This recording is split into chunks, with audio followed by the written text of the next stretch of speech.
Here we are, 1978, and check it out. This is what it's about. This one, the HJ45, it's the diesel.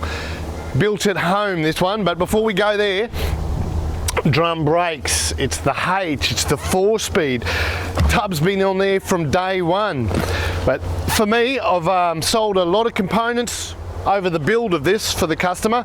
We've done weather strips, the front bumper, just a lot of things. But today, I get to see it for the first time. I've even had a little drive already, and hasn't it come up a treat.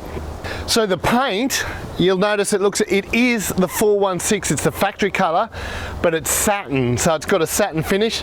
It's just knocked the gloss off of it, and I think that's come up a treat. Goes with the rims, it just looks wonderful.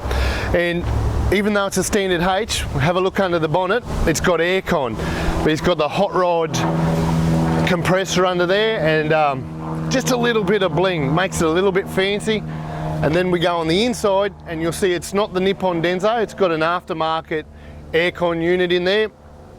And what more could you want? It's a Queensland rig. So inside, it's beautiful dash. It hasn't been molested. It's got them little holes, they're all factory holes. They're all meant to be there. The seats, the door cards, the hood lining. There's just been a lot put into this one. What I do really like, we build cars here at Mr Landcruiser, but I like that guys are building them at home, and this is a pure example of why we own these things, so we can tinker with them, so we can build them. This come in, when he purchased it, it was a different ute, and he's all built it at home, had some help along the way, and I'm just stoked that us guys are part of it and can supply some of the parts he needs.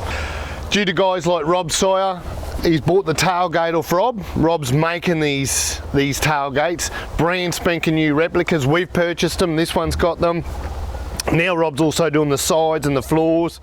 We've actually got a few headboards in production, so it's just making these style sides live again. It's one of the most popular things at the moment, the old style side, and you can see why. Check this rig out.